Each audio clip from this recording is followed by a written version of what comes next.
Hello, welcome to In Parliament. I'm Sharon Tong.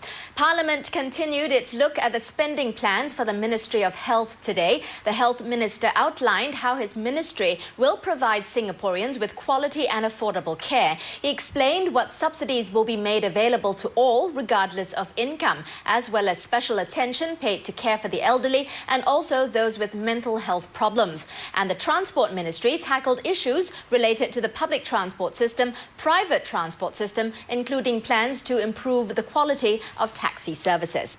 Now, the Health Minister continued to outline his ministry's plans under the new Healthcare 2020 Master Plan, which he unveiled yesterday. One key focus of the plan was to keep healthcare affordable for all.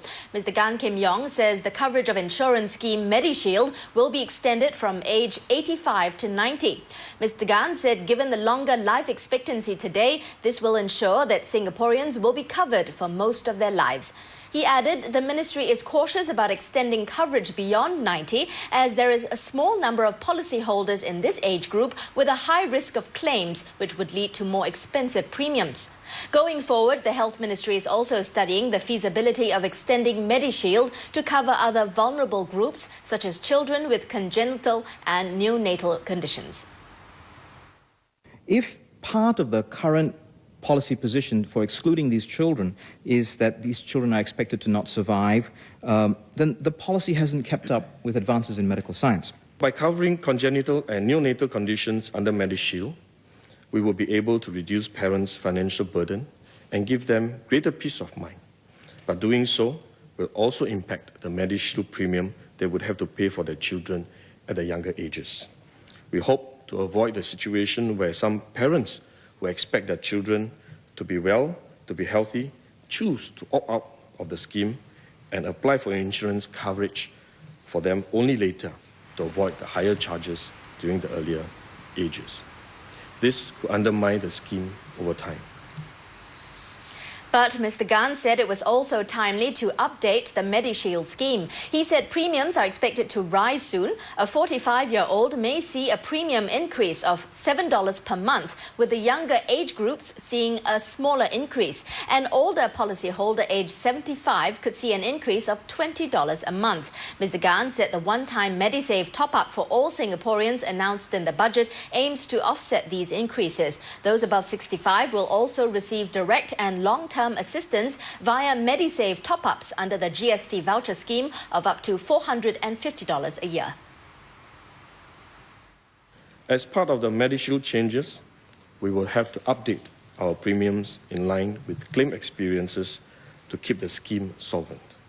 As MediShield premiums are set to be sustainable for a 5-year period, and the last increase was in 2008, we are due for the next update soon. The premiums need to be adequate to sustain MediShield members' claims and to fund future liabilities under the scheme. On the whole, MediShield has paid out 21% more in claims each year between 2008 and 2011, which benefits policyholders, while the premiums collected grew by only 10% per annum. And to make sure everyone, regardless of income, can afford healthcare, a system of subsidies has been put in place. Health Minister Gan Kim Yong said the subsidies will be higher for lower-income patients, and for the rest, they will be at least 20%. Subsidy rates for long-term care services will be raised from $1,400 to $2,200 per capita household income. Subsidies for nursing homes and home care, and also for GP and dental clinics under the Community Health Assistance scheme will also be expanded to include the middle income. Mr. Gan said these changes will help the low income significantly, but also signal a major shift towards help for the middle income. Drug subsidies will also be raised, especially those required to treat chronic conditions. Members of the public have expressed surprise and confusion as to why different hospitals in the public sector charge such varying prices for the same drug. Why are the prices of drugs not standardized throughout the public hospitals? Currently, our clusters purchase drugs through a centralized group procurement office where possible. However, some drugs are better purchased at individual cluster or hospital level for various reasons. For example, where quantities are small, or if the drugs are specific to the institution, it is better for them to purchase the drugs directly. Price differences could still arise, even for drugs purchased via the GPO. For example, the same drugs from purchased in different batches may have different prices because different tenders carry different pricing. So some hospitals may be using drugs from an earlier batch or a later batch. So their base price will be different, their cost will be different. Some drugs are sold at a higher margin in order to cross-subsidize other drugs, which may be very expensive and therefore needs a much higher discount to keep it affordable. This way, we ensure that overall drugs are affordable for patients. Subsidies for the elderly will also be more easily obtained. The qualifying income criteria will be simplified in the intermediate and long-term care sector. Currently, the criteria is based on per capita family income, which includes all immediate family members of the elderly person. In the third quarter of this year, it will be changed to per capita household income, which includes only those family members that the elderly is living with.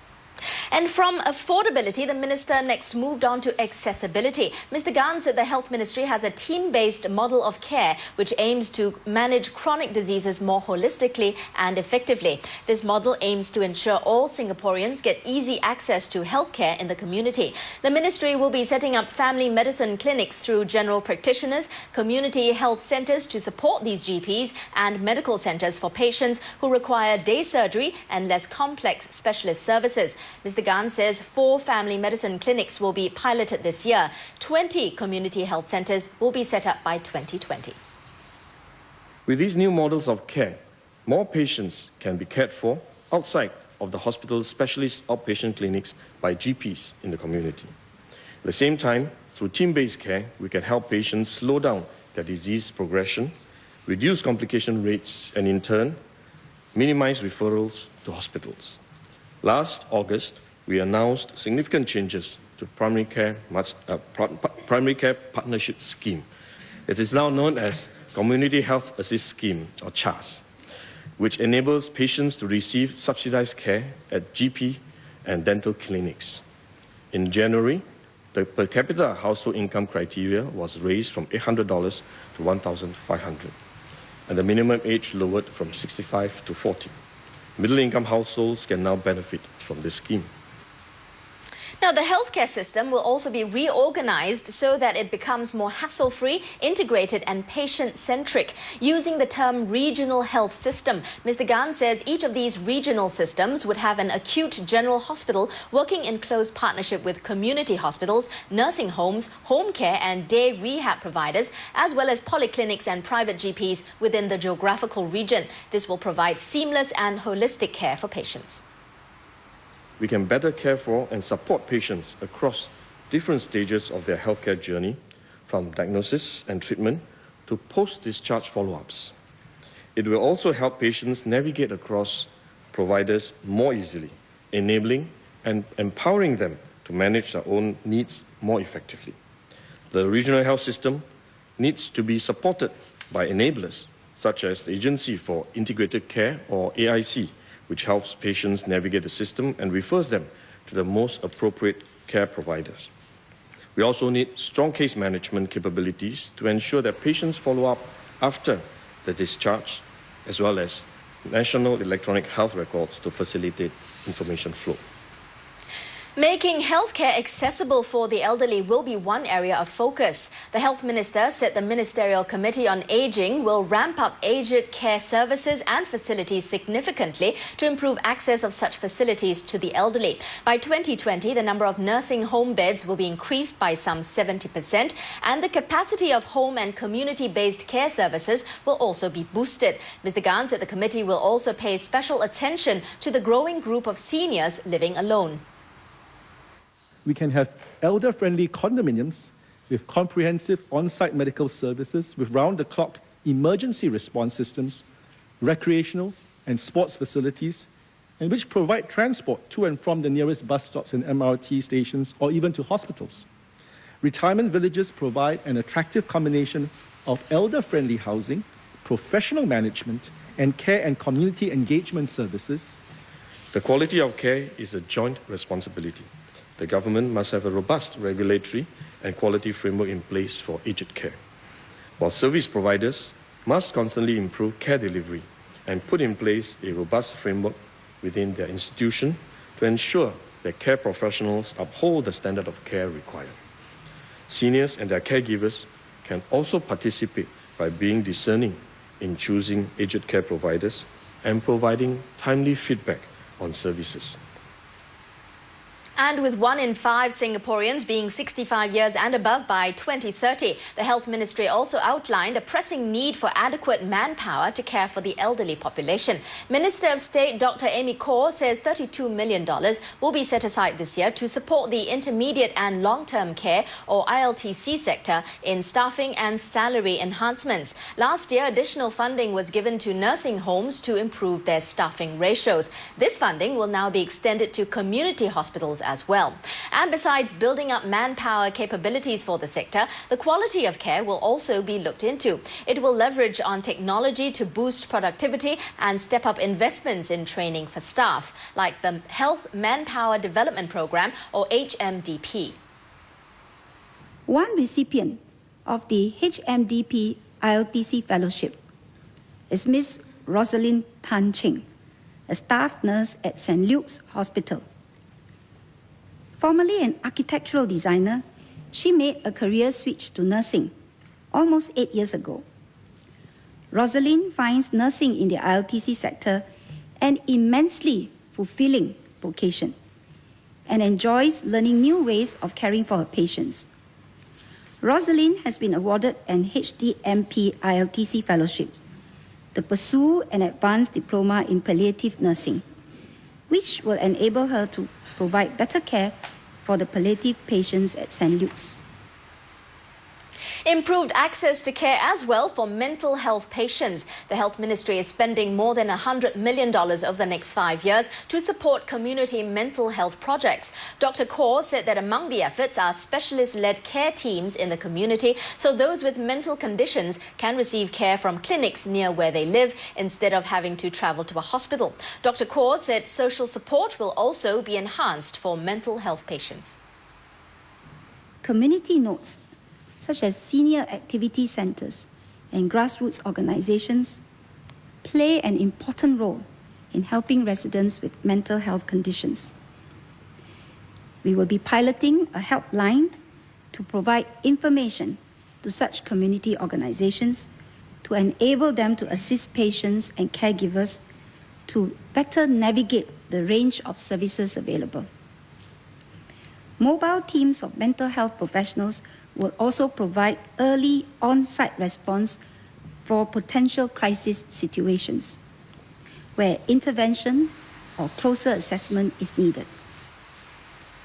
Beyond providing infrastructure and manpower, the Health Ministry also has a comprehensive plan to empower Singaporeans to take charge of their own health. Besides encouraging Singaporeans to go for regular health screenings, there are other efforts to build a health-promoting ecosystem, says Dr. Khor. 40 more healthier coffee shops and hawker centres will be set up in different parts of Singapore next year. Another effort is to step up the network of health ambassadors. Health ambassadors serve as mentors to their friends and families and spread the word about healthcare programs in the communities they are in. A new health promotion grant for constituencies will also be piloted this year.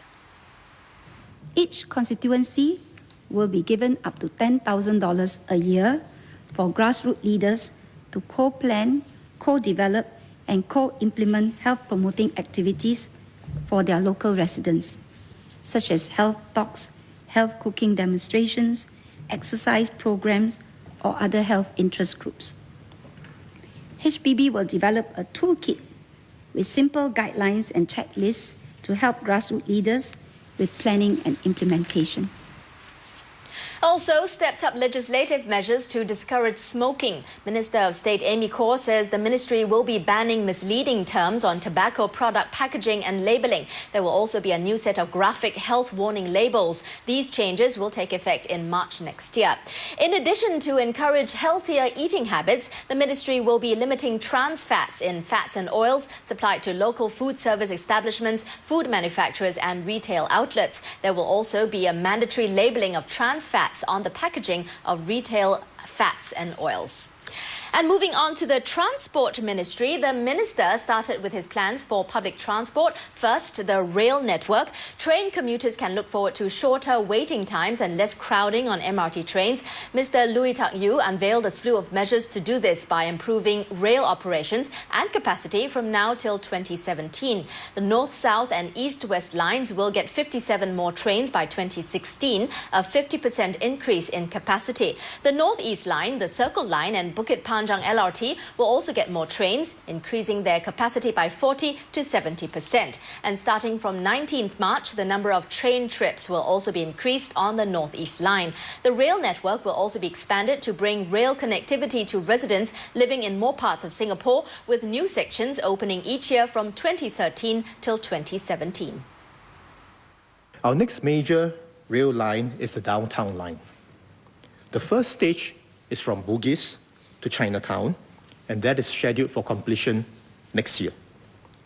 The other two stages, from Bukit Panjang to Bugis, will be running by 2015, and from Expo to Chinatown by 2017. We also expect to open the North-South line extension that will run to the Marina Pier by 2014, and the Tuas West extension in 2016, extending it beyond Joo Koon, where it currently terminates today. Beyond 2017, the LTA will also be building the Thomson Line and the Eastern Regional Line. When completed, about 400,000 households will be within a 400-meter radius, or approximately a 5-minute walk of a train station. Next, buses. With the government set to inject 550 new buses into the system, public transport operators will be expected to deliver higher service levels beyond what current standards require. Mr. Lui said more than half the new buses will go towards reducing crowding and improving the frequencies of existing bus services. The rest will be deployed on new services. Bus intervals will also be shortened across the board. 40 new bus routes will also be added over the next 5 years. And with the boost in bus numbers, Mr. Lui said public transport operators, or PTOs, may face a shortage of drivers. Wages for the bus drivers, although it was last raised in 2010, is something that is a challenge for the PTOs to do more, against the backdrop of the worsening bus industry financials that I just mentioned earlier. Many have commented that bus drivers' wages will have to rise significantly, and for the profession to be made more attractive for the BSEP to succeed. And that's right. I understand that the PTOs are already looking into this, as they have to prepare themselves to roll out this program expeditiously. Mr. Lui reiterated that the government's funding of the new buses is a subsidy to benefit commuters, not bus operators. Without government funding, the bus companies would not be able to step up capacity and service levels so quickly. If the PTOs use their own financial resources, fares would have to go up. Going forward, the government will also bear the development and land costs for bus depots and parking infrastructure. Bus operators will also be allowed to keep a portion of the advertising revenue from bus shelters, which is currently retained by the government. And an issue that has been championed by many MPs in Parliament, fare concessions for the disabled and polytechnic students. But Mr. Lui says the answer is no for now. He said no concessions will be given as there will be no fare adjustments this year. The current fare formula is due for review this year for implementation in 2013. The explanation that polytechnic students are tertiary ones have been oft-quoted and used. But however, this perceived issue of semantics and of administrative tagging has hardly been palatable for many. As more and more of our students aim for polytechnic education, their choice in education should not become an inequitable one when it comes to transport fares. Now that senior citizens have been granted their full-day concessions, the next groups that I'm sympathetic to are the disabled and the polytechnic students. But again, I urge members to be patient, as not all these requests can be addressed immediately or entirely within a single fare revision exercise. And aside from the existing fare concessions for the elderly, Mr. Lui said public transport will also be made more accessible. Construction works for lifts at pedestrian overhead bridges next to 6 MRT stations will be completed by the end of next year. Now, for private transport, tighter rules for cars registering high carbon emissions. From July next year, owners of these cars will pay between $5,000 and $20,000 more. Rebates within the same range apply to vehicles producing less carbon dioxide from January. What is the expected impact to the motor industry in general? Currently, about 60% of cars purchased using last year's data fall under the neutral band. The remaining 40% is equally distributed between the rebate and the surcharge bands. I expect that there will be impact, as the intent is to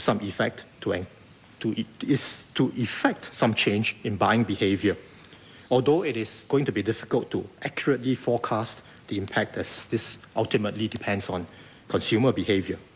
Our expectation is that from 20%, some 30 to 40% of all new cars will qualify for CEVS rebates. So likewise, we hope fewer car buyers will choose the high-emission models. Our objective is not to raise money through the introduction of the CEVS scheme, so let me be very clear about that. Our preliminary estimate is that the CEVS will cost the government about $34 million a year, more than double the total annual incentives that had been given out under the previous scheme. From 4 wheels to 2, cyclists will be getting more bicycle parking space at MRT stations soon. And by 2014, cyclists can look forward to at least 50 kilometers of intra-town cycling paths and another 16 kilometers in the Marina Bay area. The Highway Code already requires that cars overtaking a bicycle do so with a 1.5-meter clearance to the right of the bicycle, assuming that the cyclist is in the leftmost lane. Judging this 1.5-meter clearance can be difficult. Why don't we make it easy for drivers to comply with the existing law by painting a line down the leftmost lane 1.7 meters in from the curb? Experience in other cities suggests that demarking on-road cycling lanes might in fact give both cyclists and motorists a false sense of security, which can lead to an increase in accidents involving cyclists. Weighing the various pros and cons, the provision of dedicated off-road cycling paths proves to be the safer and more land-efficient option while achieving our purpose of facilitating intra-town cycling.